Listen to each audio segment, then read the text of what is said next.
There will never be another anime like Death Note, and that's society's fault.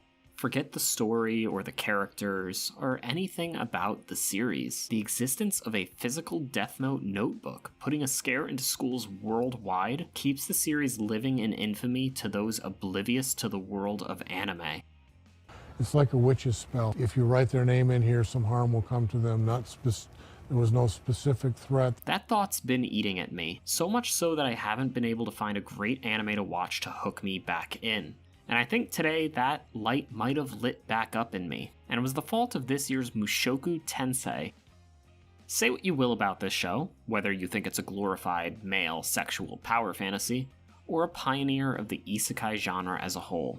It gripped me. You see, I've watched very little anime outside of this one recently. There was Blood Plus and, more importantly, Thrice Upon a Time, but both of them left me kind of in a spot where I've been struggling to find those good shows again. I ended up completely stopping all the current shows that I've been watching this season, some of which I honestly plan to get back to.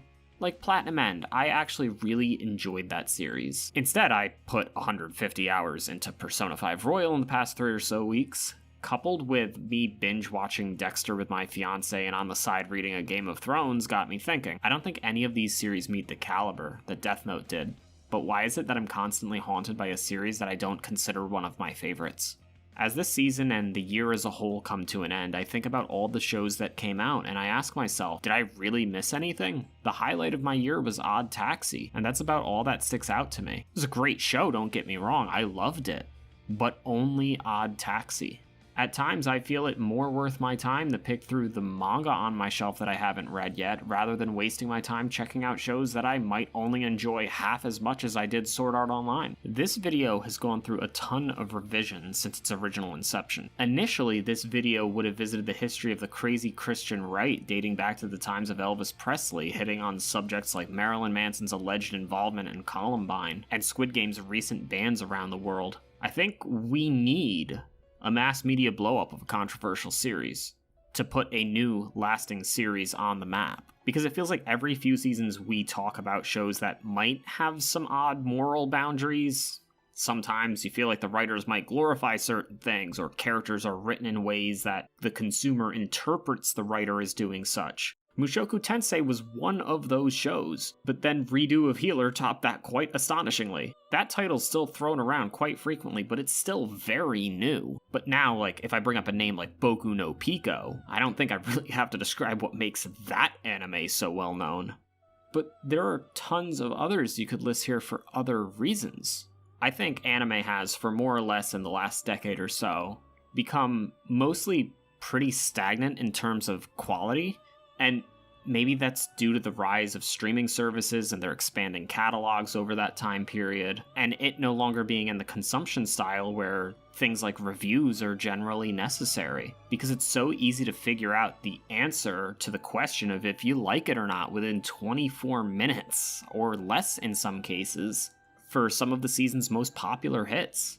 Though despite my claim that the quality of the output has becoming stagnant, there have been a ton of great shows over this last decade, and that shouldn't make that comment overshadow those shows at all. Rather that I think that it's those shows that have been creating new trends. Think back to 2016 when Konosuba aired, and how well received it was for being a parody of the isekai genre, after the mixed reception the genre started receiving after the release of SAO. Now it's been 5, almost 6 years since Konosuba has aired, and so many shows have just followed in its footsteps, trying to be funny versions of the reincarnation isekai, and sometimes you get multiple ones of those each season. It's been to a point that I just blissfully pass them by. I mean, maybe one out of the bunch of them is good. Surely that has to be true. I liked Mushoku Tensei, so they can't all be bad.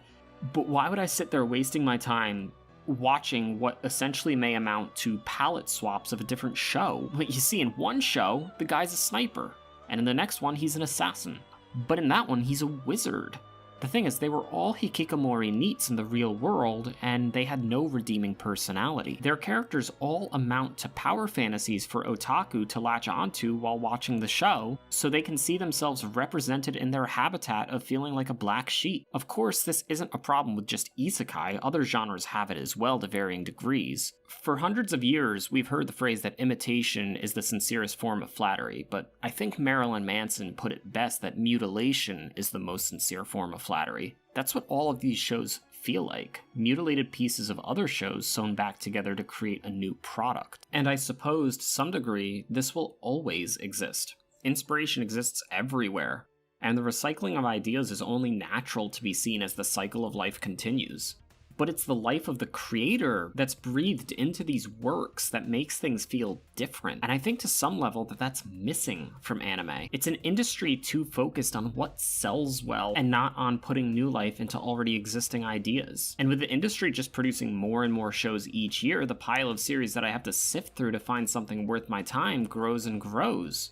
You could say that it's maybe good for new viewers to always have something they may like to latch onto, something that's super similar than the last show that they've watched so they can figure out their tastes. But with the palette swap style of the seasonal catalogs, we lose the ability for controversial topics on the scale of Death Note, or honestly, even lesser scales like Sword Art Online. Instead, we end up with these one-off controversies that die down over time, like Redo of Healer or Rising of the Shield Hero, which boil down to small things like plot elements or characters' actions in a series, instead of a major misinterpretation of a work being blown up worldwide. Surely, one could say that Goblin Slayer's first episode was misrepresented as a rape fantasy instead of being tone setting, but you could arguably say the exact opposite thing. Thing is, it hits a different way when someone claims that video games cause violence, or when there's definitive proof left behind that something is happening, such as a Death Note notebook existing as a symbol of fear, even if a child won't act on that list. I don't foresee these minimally recycled shows creating waves like these.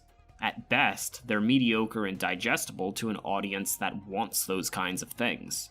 But honestly, there's nothing a single one of us can do to combat this kind of industry. Personally, I think it's going to have to crash and burn itself, either due to the overwork of the employees or the mass production leading to a loss in profit when quality just begins to hit an all-time low. In the end, Death Note doesn't even have to be the end-all be-all point that controversies need to reach to aid in longevity of a title.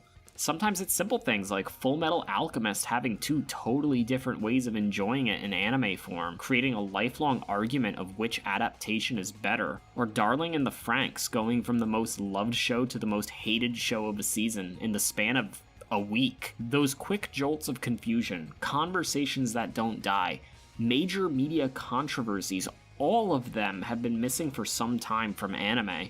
And while we don't necessarily always want these things, sometimes they allow there to be more to life than just consumerism.